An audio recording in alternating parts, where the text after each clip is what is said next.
bonjour tout le monde. Bienvenue pour ce live où on va retrouver Nadia Boukir, qui est professeure de yoga et qui va nous parler un petit peu de sa vision du yoga et de la façon dont elle pratique. Donc j'attends qu'elle arrive, ça ne devrait pas tarder. Et puis voilà. Ok, bonjour Kat, bienvenue. On attend Nadia qui ne devrait pas tarder à se connecter, je l'espère. On a eu un petit problème technique qui nous a mis un petit peu en retard, mais c'est pas grave, c'est comme ça.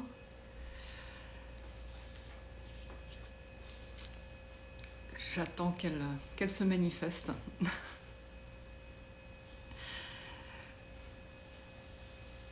Et on va parler de l'intelligence du corps, qui est un sujet... Bonjour Nadia, te voilà. Alors, hop, ça devrait être bon. Attends, j'entends du bruit. Yes, te voilà. Hello! Bon, Ça, en fait, ça m'a beaucoup fait rigoler parce que j'étais très en avance à la maison. Alors, je me suis dit, super, pour une fois, je serai pas en retard parce que vu que les gens ne me ah connaissent bah pas, il oui, faut quand tiens, même le mais dire, j'y ai même pas pensé, dis donc. je suis retardataire du soir. Et du coup, ça m'a beaucoup fait rire parce que quand tu m'as dit, mais non, mais il faut que tu mettes à jour ta connexion, je me suis dit, bon, bah voilà, en fait, je serai quand même en retard. Quand même en Voilà. retard. Voilà, il faut que tu restes. Non, attends, on change pas. Non, mais oui, on ne change pas d'équipe qui gagne. Bonjour Nathalie. Bonjour tout Salut tout le le monde. monde. Bon, alors, ben voilà, j'avais envie qu'on fasse cette petite discussion. Parce que ben, ouais, je vais commencer d'abord à raconter un petit peu ma life. Après, on présentera tout ça. Genre. Bon, de toute façon, je crois que c'est un peu la vidéo où on raconte nos vies à la base. Ouais. Donc, Ok, donc on y va. Donc, j'ai toujours eu un mouvement de recul vis-à-vis du yoga. J'en ai fait à un moment quand j'étais enceinte de mon fils, mais bon, en fait, c'est jamais quelque chose où je me suis éclatée parce que pour moi, enfin, en tout cas, les cours dans lesquels j'étais, c'était toujours des trucs où il fallait avoir la bonne posture, être vraiment faire le truc comme dans le livre ou comme sur les photos Instagram. Enfin, à l'époque, il n'y en avait pas, mais bon, vous voyez l'idée. Et sans vraiment, enfin, je voyais ça comme une espèce de performance, mais pas comme quelque chose qui fait du bien. Enfin, si, qui fait du bien comme un cours de pilates, quoi, mais pas quelque chose qui va vraiment contacter. Enfin, je voyais ça comme du sport, mais pas comme quelque chose qui va contacter quelque chose de plus profond en moi. Et de nombreuses autres expériences que j'ai pu faire dans des états de conscience élargis particulièrement, ou même en état de méditation, je me suis rendu compte en méditant par exemple que si je laissais mon corps faire, il avait envie de faire des mouvements et qu'il allait vers quelque chose mais qui était juste magique parce que je sentais que tout d'un coup, il y avait des mouvements d'énergie, des trucs qui passaient, ou alors, paf, des trucs enfin, des nœuds qui se débloquent tout d'un coup. Et donc, je me dis, tiens, c'est marrant, je comprends pas trop comment ça marche, mais enfin, à l'époque, je n'étais pas encore dans ces histoires d'intelligence de guérison et tout ça. Mais en tout cas, il y avait un truc qui se faisait. Et ensuite, avec des états modifiés de conscience, en respiration holotropique ou en breathwork, quelque chose comme ça, il m'est souvent arrivé, et puis c'est quelque chose qui arrive très très fréquemment chez les gens, d'avoir tout d'un coup que le corps se mette dans des positions, mais des trucs de fou, qu'en en état normal de conscience, il m'est absolument impossible de faire, quoi. De faire le pont, et d'avoir vraiment des postures de yoga, enfin de tout ce qu'on peut voir comme jolie posture en photo, quoi. Et donc, ce sont des choses qui viennent spontanément. Et en venant spontanément, et bien là, tout d'un coup, on sent qu'il y a tout un truc qui se fait, qu'il y a des choses qui se dénouent, et qui se dénouent non seulement physiquement, mais aussi émotionnellement. Et donc, voilà, donc j'en étais restée là en me disant, ouais, de toute façon, le yoga, ben, c'est pas la peine, hein, parce que j'en fais quand je fais des trucs de respiration. Donc, voilà, paf. Et puis, de toute façon, j'avais toujours cette même idée du yoga, enfin, que là, je contactais autre chose qui était au-delà de ça. Et ensuite, j'ai rencontré Nadia. Et Nadia, en fait, m'a fait comprendre que ce qu'elle faisait, ben, c'était ça, en fait. C'était pas du tout le truc où tout le monde doit faire la jolie pose qui va bien, quoi. Et donc voilà, en résumé, ce que j'avais à raconter. Donc, et donc depuis, je fais, bon, je suis vraiment pas très assidue parce que je vais qu'au cours de yoga de Nadia, de la pleine lune et de la nouvelle lune. Donc bon, vous voyez, ça fait 2 par mois. Je sais pas non plus. C'est un bon début, on commence comme ça. Mais voilà. Et j'ai passé certains cours à dormir. Et c'était extraordinaire parce que je sentais qu'il y avait des choses qui se passaient bien au-delà enfin, que juste du fait de dormir, quoi. Et que voilà, mon corps avait la permission de faire des choses qu'il ne peut pas faire normalement. Donc tu donnes un espace vraiment extrêmement bienveillant et qui. Ben, en fait, tu viens de le dire, tu as parlé d'autorisation. Et en fait, c'est exactement ce qu'on s'interdit tous parce que le principe fondamental du yoga, c'est de s'arrêter, d'arrêter le mouvement, d'arrêter le flot de l'esprit, de l'intellect. Calmer, pacifier l'esprit, le mental et pouvoir laisser exister en fait ce qui vient naturellement quand on arrête de réfléchir et quand on arrête de dire je dois faire ça, il faut faire ci, dans ma famille on fait ça comme ça, dans ma société, dans ma ville, dans mon pays, voilà, on mange à telle heure parce que ça va vraiment jusqu'au bout de nos vies en fait. Si on regarde l'ensemble de notre quotidien, quasiment tout est réglementé. On mange 3 fois par jour. Et quand on a des amis qui commencent à te dire non, moi je mange 1 fois par jour ou j'ai pas mangé depuis 3 jours, oh, mais attention, tu vas mourir, c'est terrible, tu vas être malade et tout. Alors que tu as en face de toi, tu te portes même plus sur ce que tu vois, tu regardes même plus. Tu as en face de toi quelqu'un qui se porte très bien, oui, mais on t'a dit qu'il fallait manger 3 fois par jour. Ouais. Donc, bah non, bah c'est pas bien. Il faut pas sauter de repas. Si tu sautes un repas, tu vas être malade. Donc, je sais pas qui a dit c'est exactement ça avec Nadia en Nader, mais je te dis merci. A priori, c'est quelqu'un qui est déjà venu à mon yoga. Donc, ah oui, d'accord, bah oui, ah bah oui. Enfin bref, tout ça, c'était vraiment pour dire que, en fait, le principe, donc déjà de base, c'est de se dire, quand on va faire du yoga, on lâche en fait. Le but du yoga, c'est de nous permettre de pacifier le mental et d'arriver à mettre une distance nécessaire pour arriver à arrêter de confondre les obligations du mental, donc le mental, hein, c'est vraiment l'ego, hein, on va employer les bons mots, l'ego qui n'est pas du tout, on vit dans une société où c'est vrai que le terme ego, c'est devenu quelque chose de, ah bah tiens, celui-là, il se la pète, il a de l'ego. Ouais. Ouais, ouais. Sauf que l'ego, c'est pas que ça. Ça peut être ça. Un ego peut se traduire par quelqu'un qui se la pète. Mais un ego, c'est en fait une construction mentale.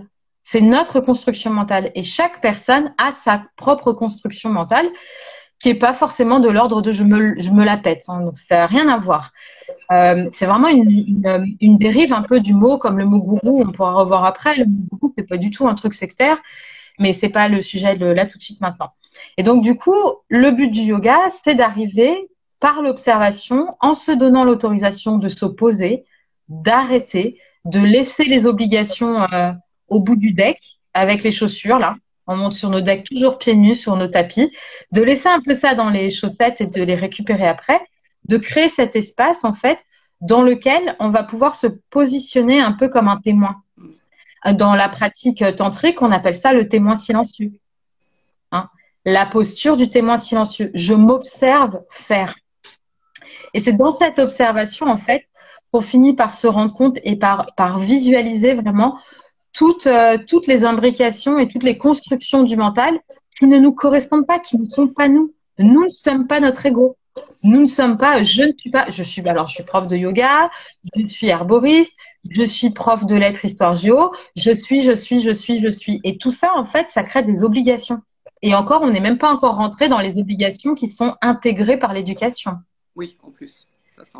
Oui, je suis encore et encore, je dois être. Donc, toutes ces postures que je prends, elles me donnent des obligations et des responsabilités qui finalement finissent par un moment étouffer en fait mes besoins et ce que je suis, ce que je veux réellement. Ce que je veux réellement, c'est mon être profond qui le dit. Enfin, énergétiquement, ça va être le cœur. C'est le cœur, en fait, qui donne le sens. Et la tête, elle se met au service du cœur. C'est pas le contraire. C'est mon mental qui, par justement cette éducation qu'on peut avoir, ces apprentissages, ces compétences qu'on acquiert dans notre vie matérielle, je vais les mettre au service du rêve de mon petit cœur. Parce que si je n'écoute que mon cœur, je claque tout, je pars et tout ça, puis je me retrouve à la rue, je mange plus rien, je peux plus nourrir mes enfants. Donc c'est pas forcément non plus la bonne méthode. Si au contraire, voilà, si je trouve le bon équilibre, je m'écoute, j'écoute ce que dit mon cœur, j'écoute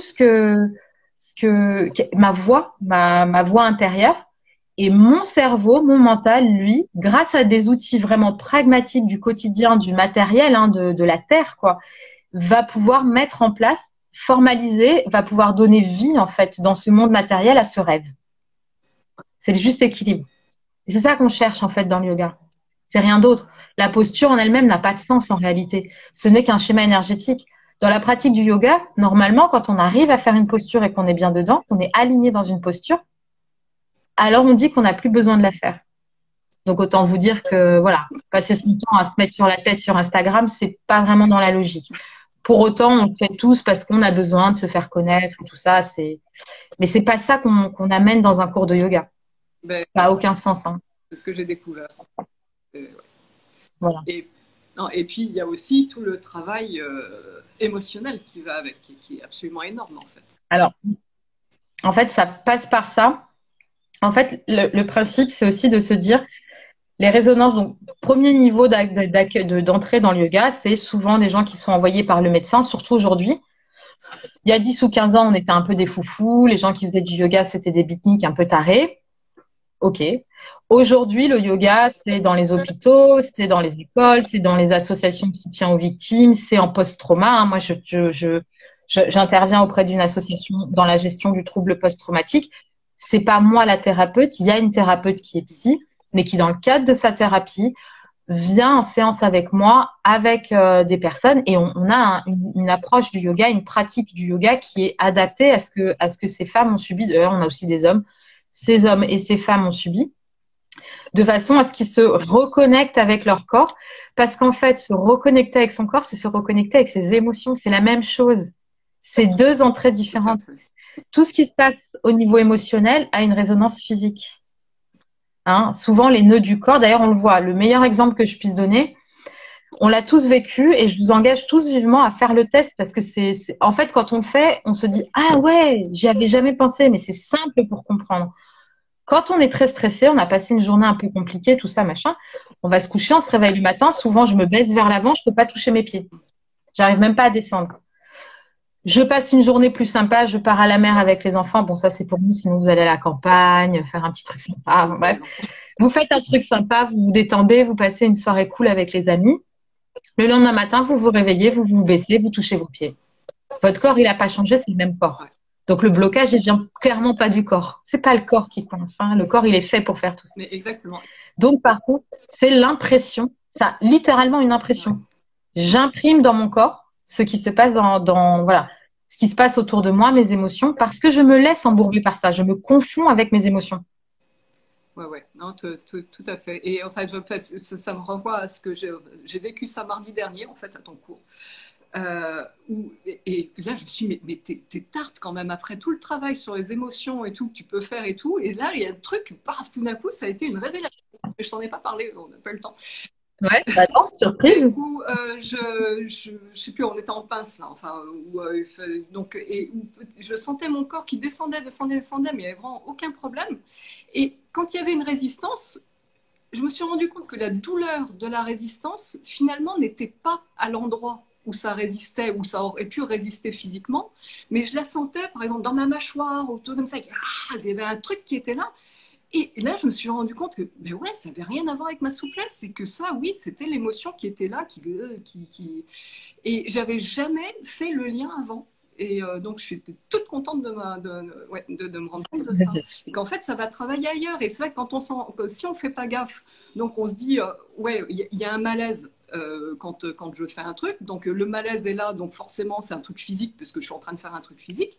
Mais qu'on ne se rend pas compte qu'en fait, ce malaise, mais si on se concentre dessus, si on essaie de le localiser, il n'est pas à l'endroit auquel on l'attendrait. Et Voilà. ouais.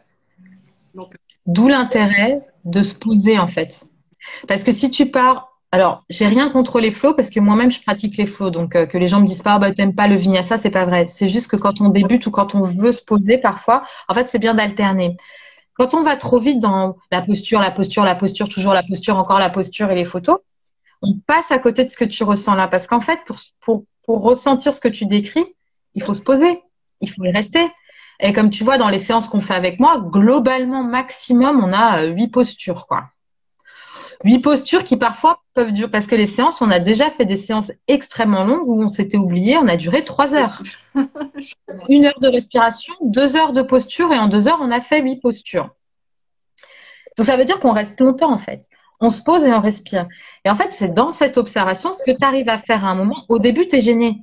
J'arrive pas à rentrer dans la posture. Donc au début, tu es vraiment concentré sur un truc du mental. C'est-à-dire, comment poser mon corps, comment me mettre pour arriver à pouvoir, bon an, mal an, réussir à faire quelque chose dans cette pince. Donc la posture de la pince, pour ceux qui ne voient pas, c'est quand on est assis, les jambes allongées devant et on va venir plier le corps. En fait, on plie le corps autour du bassin pour allonger le tronc en fait sur les jambes. C'est une posture qui est hyper difficile d'accès parce qu'elle demande une mobilité du bassin. Et donc, on travaille directement premier, deuxième chakra. On est dans l'ancrage, on est dans la famille, la créativité, enfin bon, bref, c'est des choses qui sont très lourdes et très importantes pour la plupart d'entre nous.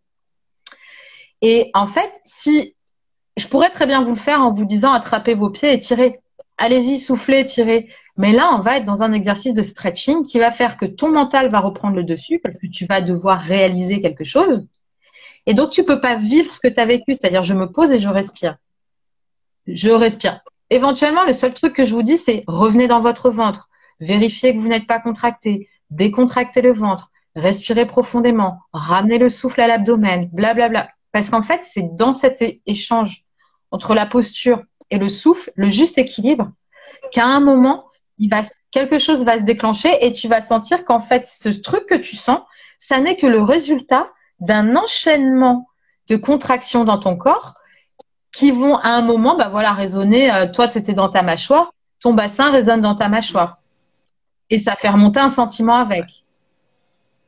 Et c'est là que tu comprends qu'en fait, tous les nœuds de notre corps ne sont que des impressions de sentiments qu'on a vécus. Alors, soit c'est un sentiment de la journée, on s'est engueulé avec le collègue, c'est super chiant et tout ça. Et donc, du coup, on a créé un petit nœud, puis on va le dénouer très, très vite. Après, toujours à se poser la question de pourquoi à chaque fois qu'on est face à ce collègue, on s'énerve. Merci l'effet miroir, forcément. Bah oui, forcément. Hein, les gens qui nous agacent, ils nous agacent parce qu'ils font résonner quelque chose. Donc, il faut toujours se poser la question. Puis, du coup, ça nous fait grandir. Au lieu de s'engueuler avec tout le monde, on grandit soi-même et on dénoue nos propres paquets de caca au lieu de toujours se prendre la tête avec les autres.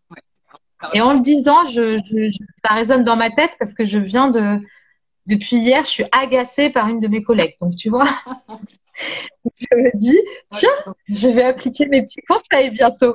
Voilà. Mais donc, tout ça pour dire qu'il y a vraiment, en fait, ce truc de je ressens. Et à un moment, l'émotion, on le voit hein, quand on a froid ou quand on a peur. Voilà, on a une réaction physique. Là, on sait la voir. On sait faire le lien. Bah, c'est pareil pour toutes les émotions. Ça crée quelque chose. Et ces émotions-là, si on ne les exprime pas, si on n'évacue pas, si on ne le dit pas, si on ne la vit pas, c'est le grand truc de notre époque. Non, moi, ça va. Non, non, non, tout va bien, il n'y a pas de problème, je gère. Ah bah, du coup, forcément, tu gardes en toi et tout ça se cristallise et ça crée des verrous, en fait, dans le corps. Et la pratique du yoga, ce qu'on vient faire, c'est on voit bien à quel point c'est difficile psychologiquement d'accéder à nos peurs, à nos craintes, à nos blocages. Psychologiquement, émotionnellement, on a du mal à y accéder. Alors que le corps, c'est une porte d'accès finalement qui est beaucoup plus simple. Et qui est énorme. Hein oui. Et pourtant, c'est ça.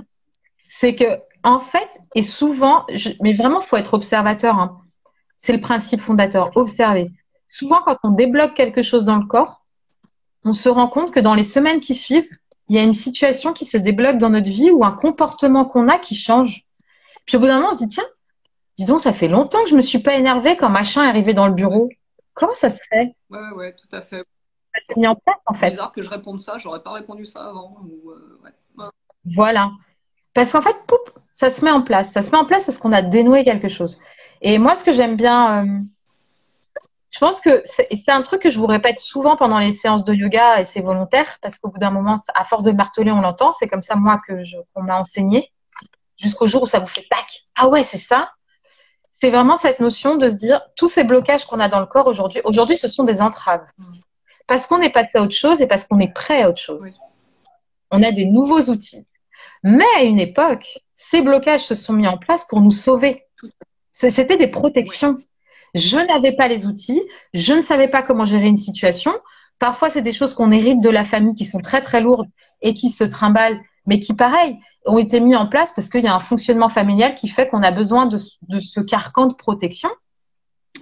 Et donc, la première étape, c'est de dire merci à notre corps, en fait. Au lieu de se dire, ouais, j'arrive pas à faire ça, je peux pas toucher mes pieds, je suis tout le temps bloquée, j'ai mal au dos, je respire mal, et vas-y que je m'auto-flagelle et que je me fouette. C'est sûr que si vous êtes dans le jugement avec vous-même, c'est mort, en fait. Il peut rien se passer. Si je me juge, mais la réaction de mon corps, c'est de dire, alors encore, lui, il a encore rien compris. Ouais. Il a toujours pas compris qu'il faut se donner de l'amour. Donc, tu sais quoi, vas-y, essaye de faire ton grand écart, tu vas voir. Et là, c'est sûr, c'est bloqué. Bah, c'est évident. Ouais, hein, et là, c'est vraiment la notion de se dire, je dis merci à mon corps parce que ces blocages qui sont là aujourd'hui, ils m'ont protégé un jour. Tout à fait. Et à partir de là, on se pose dans une... C'est presque comme les petits-enfants. C'est comme si ton corps, il te disait, tu veux que je te traite comme un adulte? Comporte-toi comme un adulte. Et à partir du moment où tu commences à te dire, ok, je lâche, j'arrête de me juger, j'arrête de vouloir réussir, j'arrête de vouloir défaire en 3 séances que j'ai construit en 30 ans de blocage et de peur, par exemple. J'accepte ce que je suis aujourd'hui et je me pose dans la posture. Et si c'est moche, tant pis. C'est qu'un cours de yoga, c'est bon, il n'y a pas d'enjeu. Si on ne sait pas marcher sur les mains, je vois pas très bien ce que ça va changer dans nos vies, en fait. Hein, marcher sur ses mains, c'est pas non plus. Je dis ça parce que j'ai plein de gens qui viennent me voir en me disant, ouais, est-ce que tu peux m'apprendre à faire le poirier ou à... Bah, et souvent, je leur dis, mais commence par t'asseoir sur tes fesses correctement, et puis après, on verra. En fait, c'est bien de marcher sur ses jambes aussi. Ouais. Et c'est important parce qu'en fait, on est dans une société qui nous presse à toujours plus. La performance. Et oui, plus grand, plus beau et tout ça. Et donc, nous autres occidentaux, on a été chercher dans les philosophies orientales de nouvelles possibilités. Et puis, on a oublié de faire le ménage nécessaire dans notre mental. Donc, en fait, on a repris les plumes et les paillettes orientalistes. Et puis, en fait, on a fait exactement... Oui, on a appliqué la même chose de performance, exactement le même fonctionnement, mais avec des mandalas et des lotus. Mais il faut sortir de tout ça, en fait. Il y a zéro enjeu. D'ailleurs, il n'y a pas de championnat du monde de yoga et c'est pas pour rien. Il y a une bonne raison à ça. Ça n'est pas un sport. C'est pas une discipline qui concerne les autres. Ça ne concerne que nous. Et donc, je dis merci à mon corps. Je lui dis merci, mais vraiment. Hein, après, il faut que chacun trouve ses propres mots. Hein. Moi, j'ai mes petits rituels. De mes petits mots, les trucs, je discute avec ma hanche qui me bloque un peu des fois. Oh, ben, tu pourrais me laisser un peu d'espace quand même. Vraiment, ça peut être... Faut dédramatiser le truc. Il n'y a pas besoin d'acheter des encens spéciaux. Il n'y a pas besoin de plumes pour rabattre la fumée de sauge. C'est bon, hein. Vous pouvez acheter de la sauge, mais elle n'a pas non plus besoin d'être en bâton. Moi, j'utilise de la sauge en vrac, bio, elle est tout aussi bien. Il n'y a pas besoin de 3 milliards de rituels. C'est entre vous et vous. Je dis merci à mon corps. J'accepte. En fait, c'est ça. Alors après, chacun peut avoir les petits rituels. Ça peut être intéressant dans le sens où ça donne une régularité. Tous les jeudis à la même heure, je sors ma sauge et je mets mon tapis et je me mets avec mon chapelet pour égrener mes mantras, pour pas perdre mon mantra. Mais c'est parce que c'est pour le mettre. Les rituels, ils servent à... En fait, c'est exactement ça. C'est encore un problème de la vision occidentale qui veut absolument que tout soit magique à l'extérieur. Toute la magie, elle est à l'intérieur de nous. Le reste autour, ce sont des petits points de repère qu'on se met. J'ai mon petit chapelet parce que j'ai tendance à me laisser emporter par mes pensées quand je récite des mantras. Donc, si en même temps, je fais passer les billes, à chaque bille, il y a un mantra. Donc, je perds pas le fil. Ouais. C'est pas la peine, il faut s'amuser. En fait, il faut rester dans la curiosité, dans l'amusement. Le yoga, c'est vraiment une discipline qui te ramène à ton enfant intérieur, en fait. Ton cœur, c'est ton enfant intérieur. Et donc, je dis merci à mon corps, je le remercie. Merci, mon corps, tu m'as sauvé, tu m'as permis de rester debout quand j'avais pas suffisamment de force intérieure pour traverser les épreuves. Mais maintenant, C'est OK. Maintenant, je peux lâcher ce nœud-là. Je peux lâcher ce truc-là. Je suis assez grand. Et le seul moyen qu'on a de montrer à notre corps que c'est OK et qu'on est prêt à s'aligner, c'est d'arrêter de vouloir, en fait. Parce que sinon, encore une fois, le corps, il te dit juste, alors toi, tu passes ton temps à rien comprendre, je te mets un blocage pour que tu comprennes, mais tu continues à forcer, ben t'inquiète pas, on va te bloquer encore plus. Voilà. Et c'est juste ça, en fait. Et c'est juste apprendre à se dire, tout est OK, j'abandonne. Ouais. Peut-être que je ne ferai pas la posture aujourd'hui, eh ben tant pis. Et puis j'ai la flemme de faire une posture, j'ai qu'envie de dormir, eh ben tant mieux. Un cours de yoga, c'est un espace où justement, quelqu'un me l'a dit un jour, tu nous donnes l'autorisation de ne rien faire. Ben c'est ça en fait un cours de yoga. Je te donne l'autorisation de faire ce que tu veux en fait. Ouais. Et le prof, il est là pour éviter les blessures, pour accompagner dans les mouvements, corriger, montrer les bonnes postures qui sont celles qui ne font pas mal, t'accompagner et faire des propositions parce que quand on pratique au début, c'est difficile, on a du mal, comme le mental est encore très présent, on a du mal à écouter ce que dit le corps parce qu'au bout d'un moment, dans la pratique, tu te rends compte que ton corps appelle les postures dont tu as besoin le jour J, mais au début, ben oui, tu l'as senti toi déjà. Mais au début, c'est pas forcément le cas. Et le prof, il sert juste à ça en fait, à guider. C'est comme si on passait le balai devant toi sur le chemin.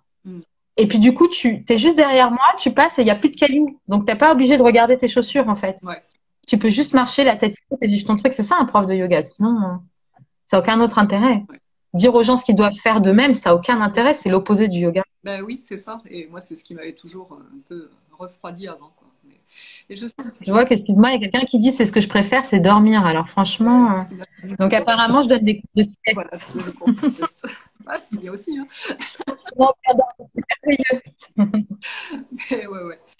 Et je me souviens d'un cours où tu disais, je ne sais plus, on était assez nombreux, et tu disais, mais c'est hallucinant, il n'y en a pas un qui était dans la même posture. Oui, et tu te rappelles, j'étais super contente. Ben ouais. En fait, c'est vraiment un truc, c'est pour ça que je laisse beaucoup de temps, c'est pour ça. Mais après, comme je le disais, moi, j'ai vraiment été formée comme ça. Et c'est cette approche du yoga-là, c'est ce yoga-là qui m'a, moi, complètement fait vibrer et qui a changé ma vie. Et donc, du coup, c'est ce que je veux transmettre. Et ce jour-là, c'était génial. Il y avait une atmosphère vraiment particulière. Et on se retrouve là sur le deck. Et à un moment, je regarde. J'ai continué à parler en me disant, à un moment, il y en a un, il va peut-être sa tête va se réveiller et il va vouloir faire des trucs. J'ai continué à parler pour un peu comme, voilà, le mantra et tout ça. Et puis, je regardais et franchement, j'étais à deux doigts de pleurer de joie parce qu'il n'y avait pas un seul corps dans la même position. Et tout le monde était en train d'écouter ce que son corps disait. Ici, il était en posture de l'enfant. Là, il avait envie de faire la respiration du chat. C'est haut, je balance des noms. Hein. Il était dans la posture du cadavre numéro 4, parce que lui, il en a des variantes complètement extraordinaires. Toi, t'étais dans une autre posture encore. Enfin, et on avait comme ça une quinzaine de personnes qui étaient toutes dans des postures différentes, mais toutes bien. Toutes en train de respirer, de sentir. Puis les mains qui se baladaient sur le corps. Donc, il y avait vraiment des choses qui se passaient. Franchement, c'était une séance, mais magique, quoi. C'était extraordinaire de vous voir comme ça. Et c'est vrai qu'en fait, tu donnes aussi cet espace de liberté dans le temps, parce que bon, c'est en fin de journée, on a toute la soirée devant nous, et c'est vrai que dans un studio où on enchaîne les cours toutes les heures, paf, paf, paf, c'est plus compliqué, quoi. Et c'est vrai que là, tout à fait. Ce truc-là qui fait que bon, voilà, si on c'est sûr que ici, on est dans on est dans un environnement qui est adapté pour. Qui nous permet de le faire. Et puis, on a Isa de la plénitude, la propriétaire de la plénitude, qui sait nous donner cet espace aussi. Je pourrais pas prendre cet espace si elle mettait des trucs toutes les heures et quart. Isa, depuis le début, elle m'a déjà toujours laissé 2 heures minimum. Et puis maintenant qu'elle sait comme je fonctionne, bon bah, ok. Pierre qui est mon enseignant à moi, Pierre qui est mon prof à moi, Pierre il est comme ça. Enfin voilà, à un moment si vous êtes bien dans une posture, bah vous y êtes bien. Et quand je mets mon costume de prof de yoga, d'ailleurs tu m'as jamais vu avec une montre, je coupe le téléphone, c'est le seul truc. Je regarde un petit peu l'heure quand même des fois parce que si ça dure 6 heures au bout d'un moment, tu vois, la dernière fois j'ai pas regardé l'heure, on a fait 3h15 quoi. Donc à un moment les gens ont une vie et des enfants quoi. Mais donc il faut que je fasse attention un peu. Mais à un moment quand les gens sont bien, bah ils sont bien. C'est pas à moi de dire quand il faut sortir de la posture. Donc après, petit à petit, je ramène vers d'autres postures et on arrive tout doucement vers des postures qui vous font maintenant sentir que c'est la fin, on repasse dans une respiration finale et tout ça. Mais 2 heures, je trouve que c'est... C'est le minimum. J'arriverai pas, d'ailleurs, j'ai jamais réussi, hein, c'est très rare. Je fais des séances d'1 heure uniquement avec les gens qui sont en situation pathologique, en fait, parce qu'il y a des douleurs, des choses comme ça, et que de toute façon, on peut pas aller au-delà. Et c'est le corps qui nous arrête, hein. Faut pas. Mais sinon, des gens qui se portent bien physiquement, qui sont juste dans une recherche de mieux-être, alors là, vraiment, faut pas se poser de questions, faut juste laisser aller, hein. Tout à fait. Ben ouais, non, et ça, c'est absolument génial. Bon, alors, et toi, qu'est-ce que ça t'a apporté tout ça? Alors moi, le yoga, clairement, ça a changé toute ma vie. Alors, émotionnellement et psychologiquement, ça a été la révolution, hein. C'est-à-dire que, d'ailleurs, je pense qu'il y a des vieux copains qui sont en train de regarder, qui sont connectés et qui me connaissent. Donc, s'ils sont encore connectés, n'hésitez pas à mettre vos commentaires sur la Nadia d'avant et la Nadia de maintenant, parce que c'est vraiment pas du tout la même personne. Fondamentalement, à l'intérieur de moi, ma petite cacahuète, j'aime bien comparer les humains aux M&M's parce que quand même, le chocolat c'est bon, les cacahuètes aussi. Ma petite cacahuète est la même, tu vois, mais il y avait autour de moi, j'étais vraiment embourbée dans plein d'obligations, dans plein de devoirs, dans plein de peurs, dans plein d'angoisses, dans plein de complexes. Et tu connais la Nadia d'aujourd'hui, donc tu sais, hein, j'ai pas vraiment de complexe, j'ai pas peur de grand chose. J'ai des peurs encore, hein, je travaille sur plein de choses, hein, mais par rapport à d'où je viens, enfin voilà, enfin avant, j'osais même pas rentrer dans un magasin quand je connaissais pas les gens dans le magasin. Ça me prenait des jours et des jours pour m'organiser dans ma tête pour aller poser une question dans un magasin, quoi. J'osais pas dire que je savais pas. J'avais honte de pas savoir. Je lui disais, j'étais nulle en fait, tu sais pas. Alors que bon bah quand tu apprends quelque chose de nouveau, par définition, tu sais pas en fait, hein. C'est en fait une logique implacable. Mais j'avais peur en fait et j'étais terrifiée par les gens. Ça, c'est vraiment sur le plan émotionnel où je me suis complètement libérée. Ça a ouvert. Et puis, genre, j'étais hyper complexée par mon corps parce que j'ai eu des gros problèmes en fait de poids à la suite de l'arrêt de la danse. Donc, j'ai toujours été ronde, hein, ça c'est dans ma nature. Mais j'ai eu des gros problèmes de poids parce que j'ai eu 2 accidents coup sur coup qui ont fait que je faisais de la danse. Et rupture des ligaments croisés, donc hôpital. Béquille, machin, la totale, et puis bien sûr opération. Alors les 2 ligaments plus un ménisque, enfin un genou, un ménisque d'un côté, et donc plus de danse et la perte totale du contrôle, parce que forcément tu fais de la danse, t'es dans le contrôle, hein. Ouais. Et j'ai mis des années, j'ai fait yo-yo sur mon poids pendant des années. Merci Kat. J'ai fait yo-yo avec mon poids pendant des années. J'avais littéralement dans ma penderie du 36 au 44. Et je faisais jamais de tri parce que dans la même année, je portais du 36 et du 44. Donc, voilà. Évidemment, j'ai fait n'importe quoi dans mes relations avec les hommes, principalement ce qui me faisait mal. Donc, comme ça, c'est clair. Oui. Mais mes relations amicales aussi. Hein? Qu'est-ce que tu dis? Tant qu'à faire, autant aller jusqu'au bout du truc. Oui, autant aller au bout. J'ai eu beaucoup de chance, hein. Franchement, j'ai une bonne étoile, mais jamais rien arrivé de grave. Je pense qu'il y avait toujours une part de moi qui restait un peu en surveillance avec des alertes, mais et voilà. Et donc, et puis la peur, et puis jamais osé faire ce que je voulais. Et puis du coup, j'ai rencontré le yoga. En plus, j'étais du genre, c'était très drôle. J'arrêtais pas de dire ouais, le yoga c'est vraiment de la merde, c'est un truc de bouffon, tu payes 80 balles parce qu'en plus j'ai vécu à Paris, tu payes 80 balles pour aller t'asseoir en tailleur et chanter des haumes, n'importe quoi, enfin bref. Moi j'étais ce genre de personne, hein. Pour moi le yoga c'était une discipline d'escroc. Et un jour je fais du yoga avec une copine et je suis en week-end chez elle, elle me fait un gros piège en fait. Je pense que cette personne savait que j'avais besoin vraiment de ça. Et je me retrouve dans un cours de yoga au fin fond de la campagne. Et justement, chez une de ces personnes qui a le temps, qui met le temps. Le cours, il dure pas 1h15 et il n'y a pas quelqu'un derrière. Donc, en fait, même si tu as prévu 1h30 mais que ça en dure 3, on s'en fout, quoi. Et là, mais pour la première fois de ma vie, mais je ne saurais pas comment te dire, j'ai senti littéralement l'énergie circuler dans mon corps. Et ce que tu expliquais tout à l'heure, c'est-à-dire à un moment, je me suis complètement lâchée, j'étais en confiance avec cette personne, j'ai tout lâché et j'ai senti que mon corps faisait des choses que j'étais absolument incapable de faire par la volonté, hein.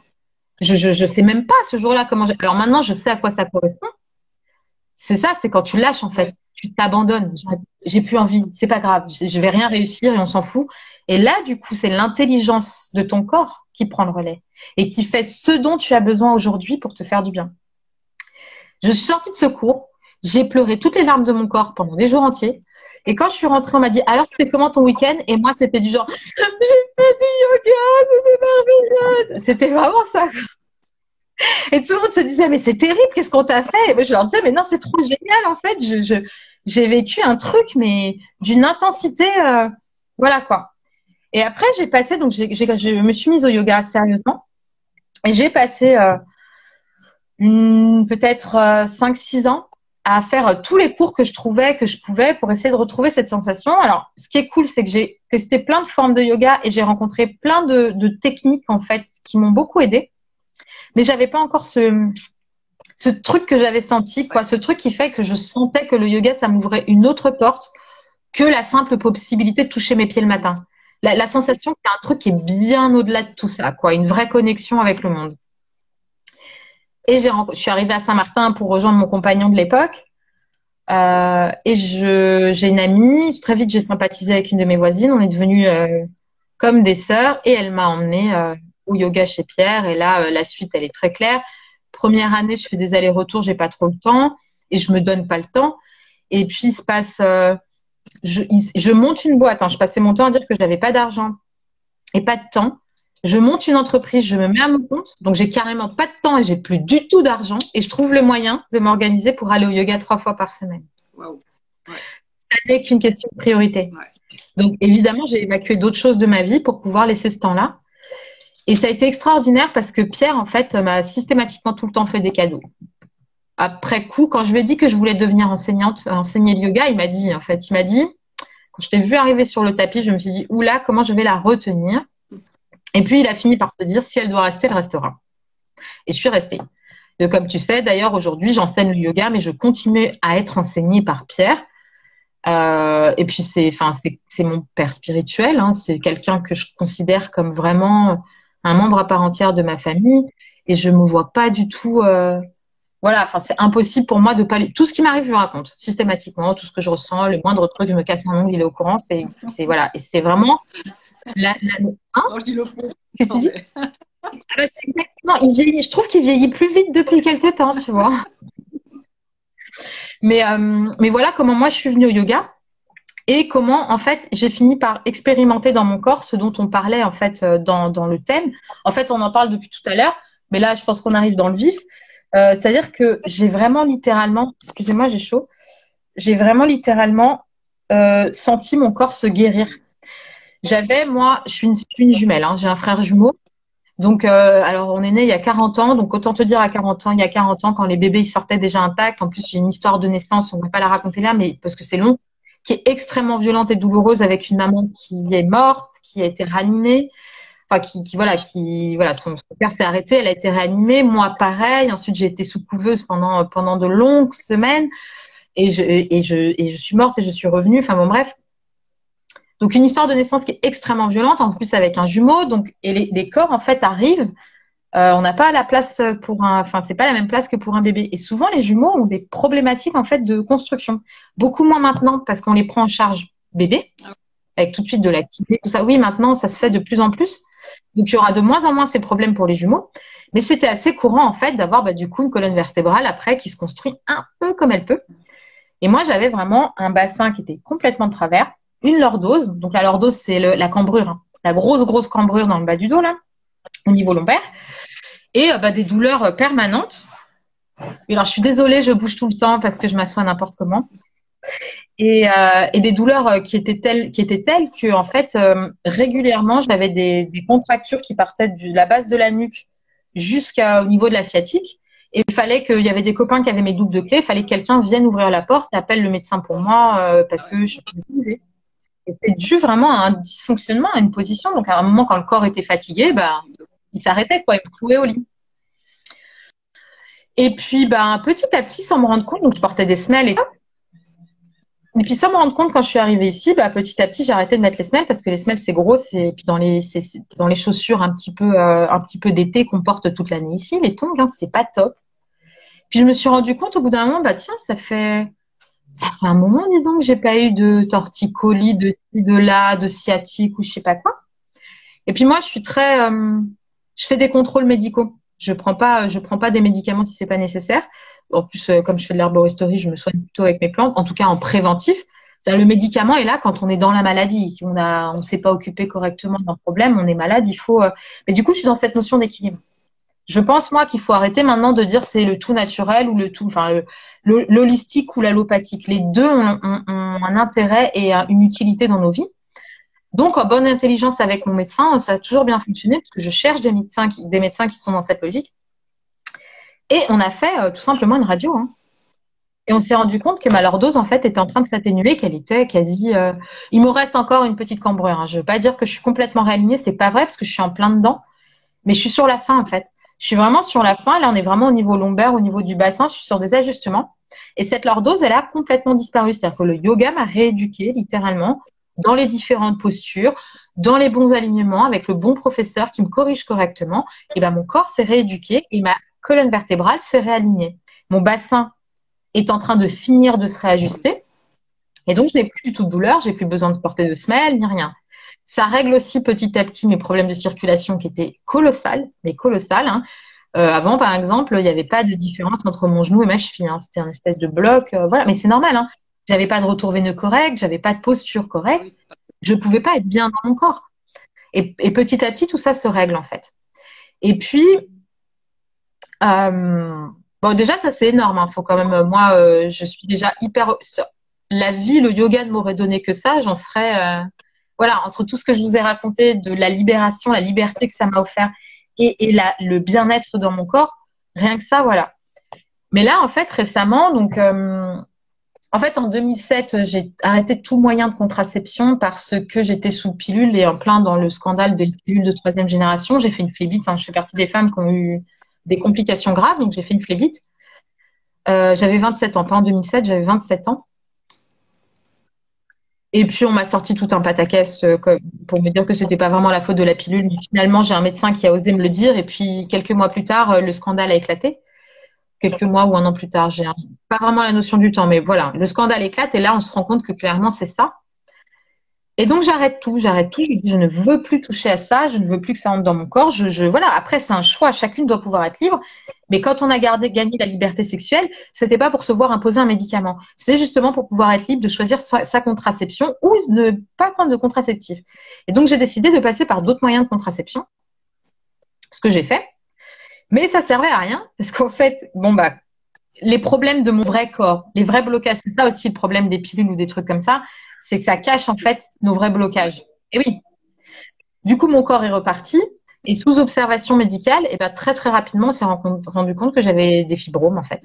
Et donc j'avais 3 fibromes, dont un assez mastoc puisque ça allait jusqu'à 12, il a été jusqu'à 12 cm, donc voilà.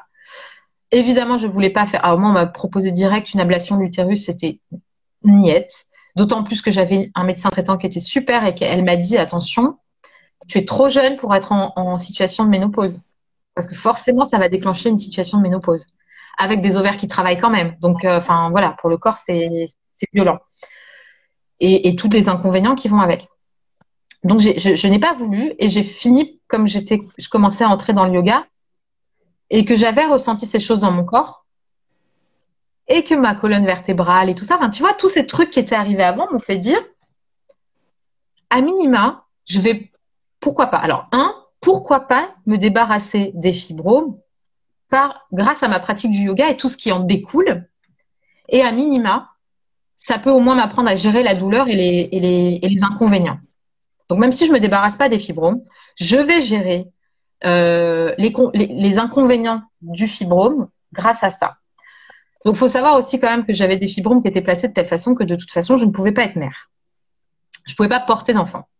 Ce qui d'ailleurs n'a jamais été le cas. Il n'y a jamais eu d'accident, enfin jamais eu de doute, enfin jamais, voilà. Et je n'ai pas de contraceptif depuis des années. Et puis, quand je suis arrivée à Saint-Martin, j'ai dû faire, quand tu prends un nouveau médecin, tu fais un bilan complet. Enfin, normalement, il y a un check-up complet. Puis, comme il y a des fibromes, on fait normal un check-up complet avec échographie. Où là, on voit plus que 2 fibromes.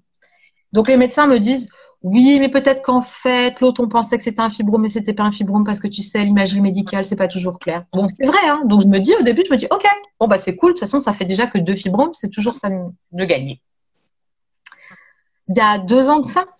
Donc, faut ça. Entre-temps, ma pratique du yoga s'est intensifiée. Je suis entrée dans beaucoup plus de disponibilité, tout ça. Et il y a 2 ans de ça, je fais un examen médical, donc comme tous les ans. Et là, on se rend compte qu'il n'y a plus qu'un seul fibrome. Et là, mon médecin me dit, alors là, par contre, c'est sûr qu'il était là, celui-là. Donc, comme tu ne prends rien, concrètement, on peut facilement se dire qu'en effet, c'est ce que tu as mis, en fait, c'est ton hygiène de vie qui est en train de faire changer les problématiques de ton corps. Enfin, hygiène de vie, et je rajouterais aussi travail émotionnel, quoi, parce que... Alors, tu sais, les médecins, oui, bah, ça va ensemble, en fait. Bah oui, souvent les médecins ils ont du mal avec ça, mais de plus en plus ils en parlent. Mais oui, évidemment, évidemment c'est le travail émotionnel, puisqu'en fait il faut savoir, oui je l'ai pas dit, t'as raison parce que ça m'oblige à le dire. Les fibromes, les problèmes de grossesse, des trucs comme ça, c'est un truc récurrent dans ma famille. Ça touche toutes les femmes, toute la lignée du côté de ma mère. Donc il y a quelque chose qui est de l'ordre de la mémoire générationnelle. C'est pas quelque chose qui m'appartient. Donc il y avait vraiment un travail à faire là-dessus, puis il fallait le tirer le fil. Bon, moi, j'ai découvert à travers un travail chamanique, en fait, sur une expérience chamanique, en fait, dans lequel j'étais, en fait, en état de conscience modifié.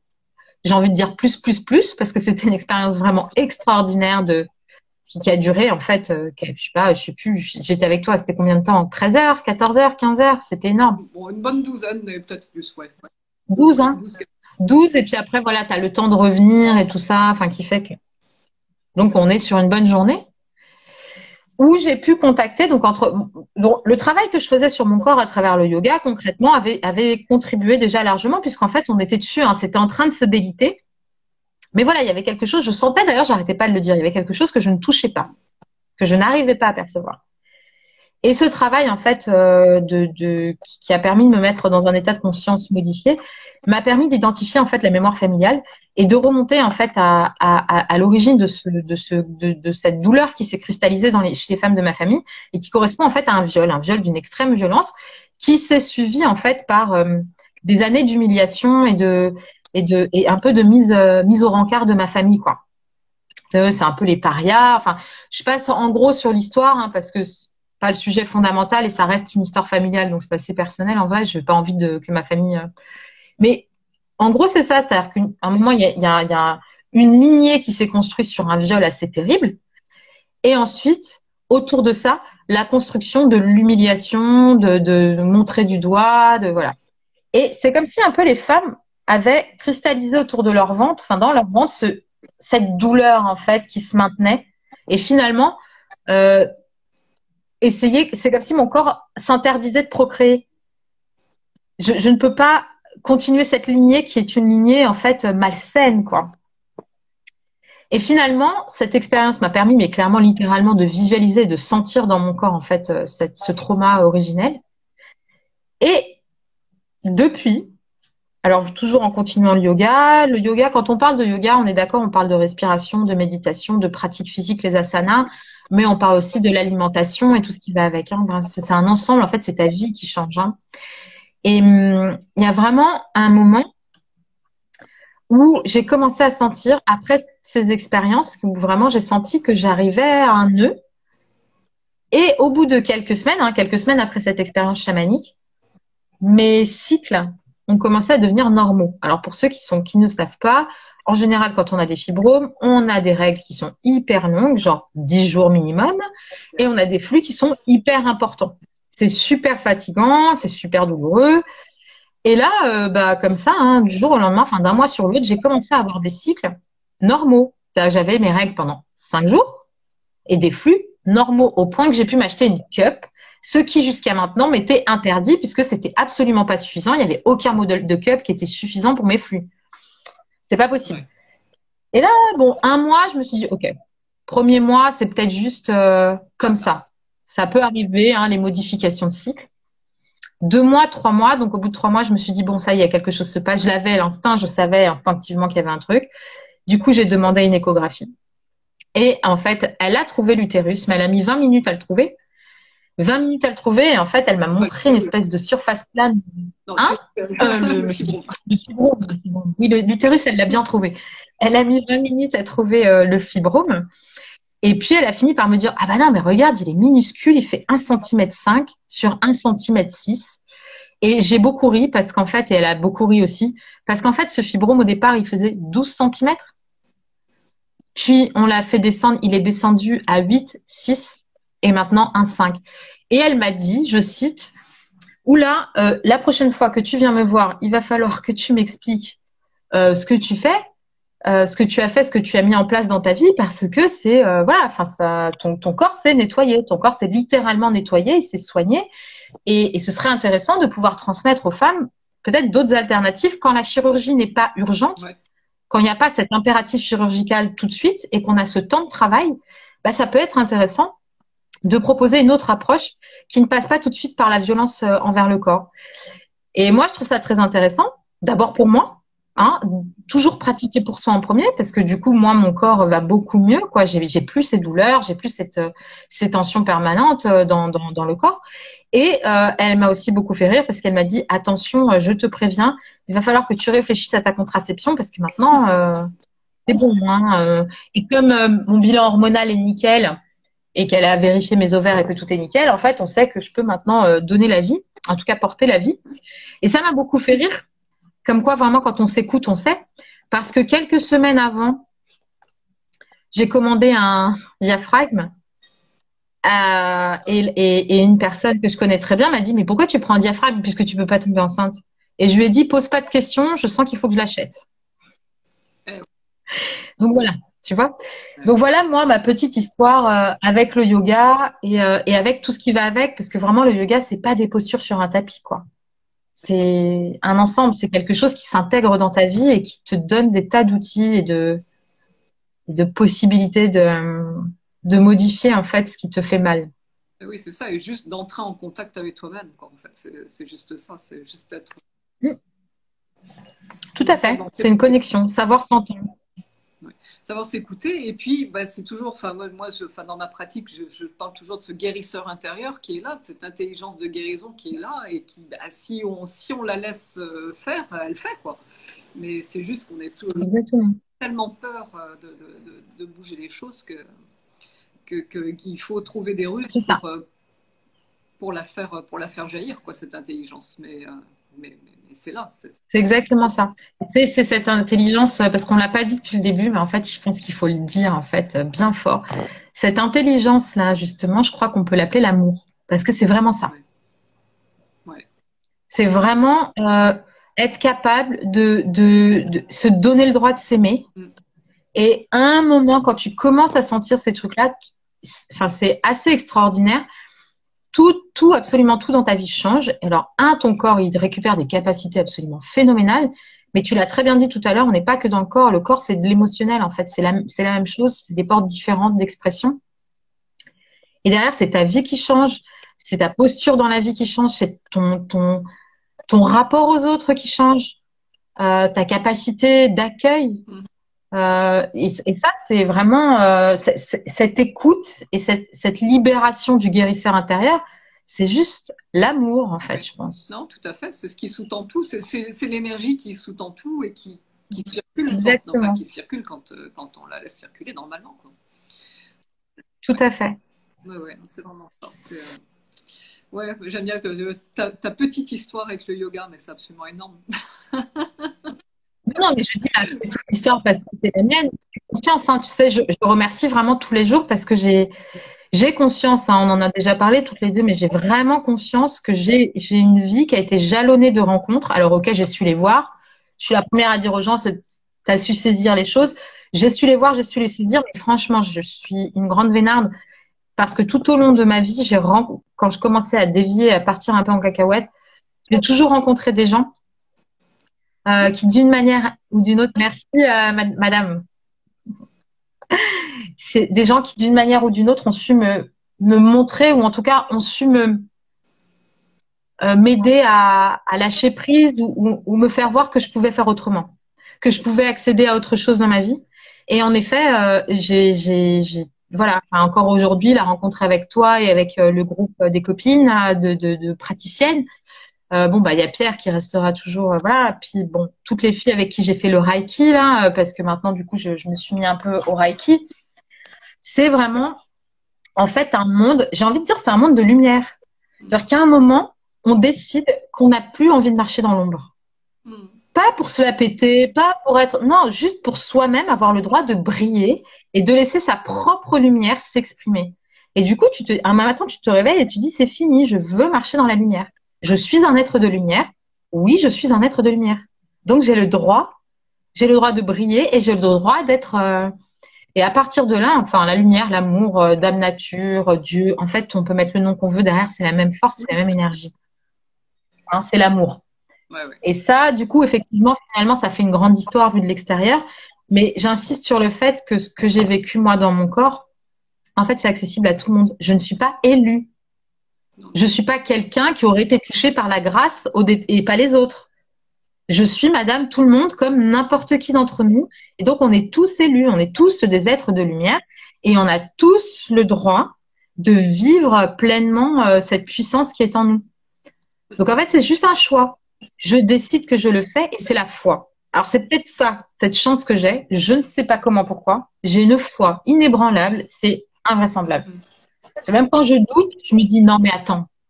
T'es pas sûr, mais fais quand même au cas où. Tu vois, j'ai vraiment ce truc. Même quand je doute, j'ai la foi. Ah ouais, c'est impressionnant.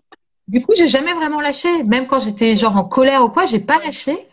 Et ça s'est mis en place, quoi. Donc, il y a des jolis mots qui arrivent, les filles. Vous êtes un petit peu, ça m'émeut un peu. Hein. C'est des très très belles. Merci, mesdames. Donc en fait, voilà quoi. C'était vraiment le message.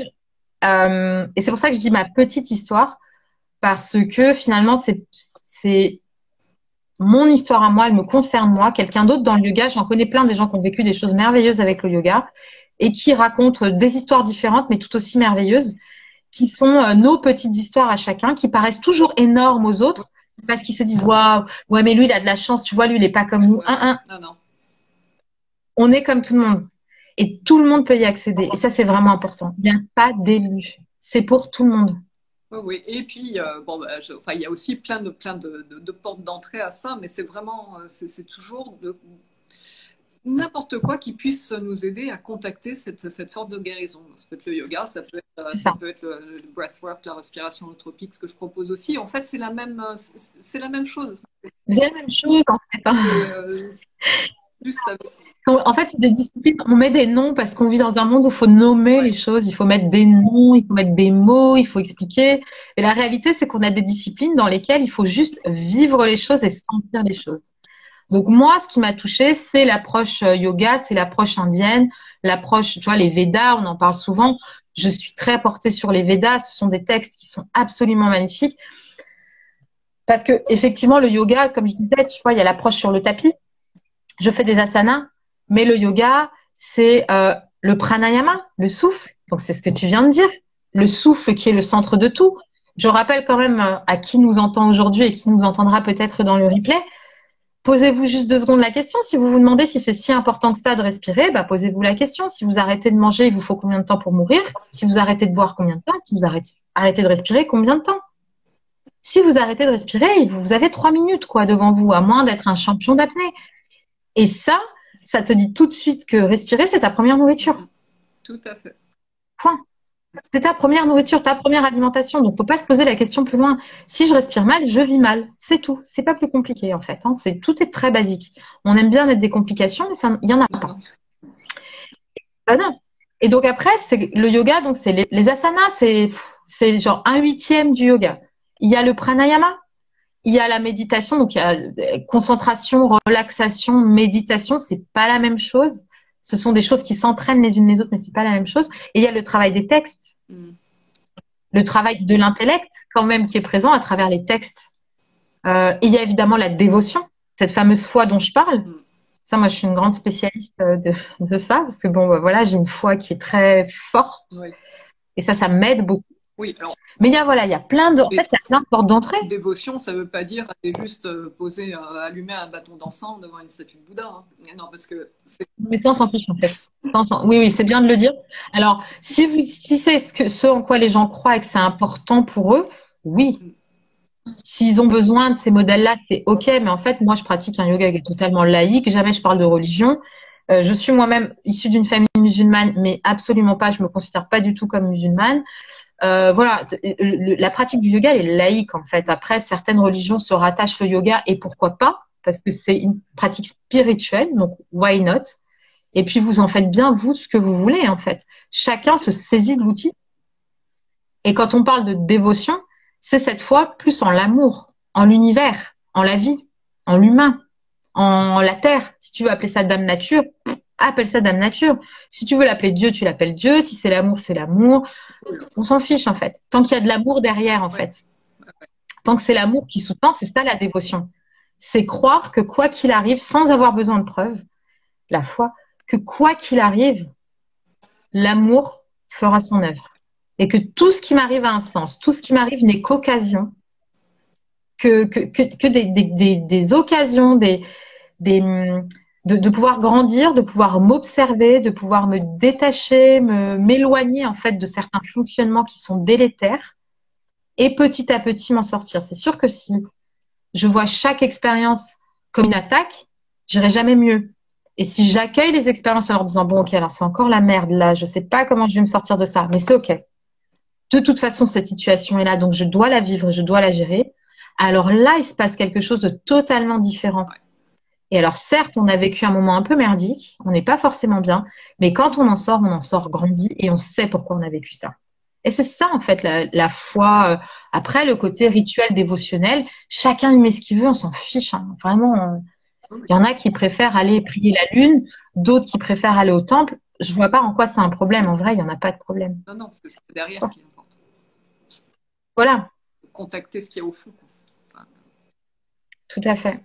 bon, ben écoute Nadia, je ne sais plus à quelle heure on a commencé, mais moi il va falloir que j'arrête bientôt parce que j'ai un breathwork en ligne que j'anime qui est dans 10 minutes, donc il va falloir que j'y aille. Bah, peut-être juste s'il y a des gens qui ont des questions rapidement, Oui. et puis sinon, on va juste se faire des gros bisous. Et On attend un peu, bah, il faut toujours du temps pour que mais les. globalement, enfin, je sais pas toi, mais moi, je pense qu'on a fait le tour de notre sujet, en tout cas sur une première instance, quoi, tu vois. Oui. Après, pour l'explorer, j'engage tout le monde à aller dans son corps, quoi. Trouver une occasion, une envie, quelque chose qui vous parle et qui vous fait envie et essayez, quoi. Essayez et acceptez que les choses ne viennent pas tout de suite. Donnez-vous du temps. Donnez-vous du temps. Et vous verrez qu'à un moment, immanquablement, des choses vont émerger et vous allez vous dire, waouh, c'était ça en fait. Et c'est moi. Voilà. Ben oui, je dirais, enfin, on te parlait un petit peu au début, enfin, moi, aussi cette protection que le corps se met et qui est normale et c'est très bien. Bon, enfin, dans mes pratiques, enfin, quand j'accompagne les gens, j'en parle aussi de cette espèce de guerrier, de samouraï qui est là, qui est à la porte et qui bloque tout parce que si tu as eu une expérience traumatisante, ben, forcément, tu n'as pas envie d'aller recontacter ce truc-là. Donc, le guerrier est là, il dit Ouais. non, pas question. Et puis, petit à petit, à force de tourner autour, ben, le gardien se dit bon, ben, finalement, ça n'a pas l'air d'être trop terrible, on va lâcher un petit peu, et puis tout, jusqu'au jour où ben, il lâche tout, et puis c'est bon. Et à ce moment-là, le truc, le nœud se défait, le traumatisme est vu, et puis rangé à sa place. Quoi. Donc, c'est vrai. C'est ça. Et on a des super partages des filles qui regardaient. Alors, merci Néphélie, merci Nathalie. Nous aussi, on vous fait des gros, gros bisous. Alors, Nadia, tu étais déjà une personne. Oh, c'est trop mignon ça. Ah, Stéphanie, je suis ravie d'avoir suivi ce live. C'est une amie à moi en fait, donc c'est cool, super. Merci les filles. Ça nous fait trop plaisir en tout cas de partager avec vous ces expériences de vie et voilà. C'est cool. Ouais. Merci pour vos retours, ça fait plaisir. Ben oui, ben merci à tout le monde. Merci Nadia. Et moi, j'adore ces lives, je trouve ça. Ouais, c'était super chouette. Moi, j'aime beaucoup aussi là. J'ai pas vu le temps passer non plus. J'ai vraiment pris mon pied là. Donc, Tu me fais beaucoup de Stéphanie quand même. eh ben écoute, merci. Merci beaucoup. Merci. On se voit demain, je crois. Ouais, nous, on se voit demain. En vrai. En vrai, ouais. On est à quelques kilomètres. Mais... Et puis, ben, je le remets et puis je vais l'enregistrer. Nadia, si tu veux, après le public. Ah oui, je veux bien, du coup, récupérer. Hein. Comme ça, je le mettrai aussi sur le mien. Comme ça, ce sera accessible un peu partout pour ceux qui n'ont pas eu le temps, qui n'ont pas tout vu, ceux qui demandaient tout à l'heure. Ce sera bien. Exactement. Ok. Donc voilà. Super. Bonne journée ou bonne soirée à Merci. tout le monde. À bientôt. Bye bye. À bientôt. Et si vous avez des questions, n'hésitez pas. On est OK aussi Oui, en privé. Hein. oui, en privé, surtout. N'hésitez pas. Allez, bye bye. Salut.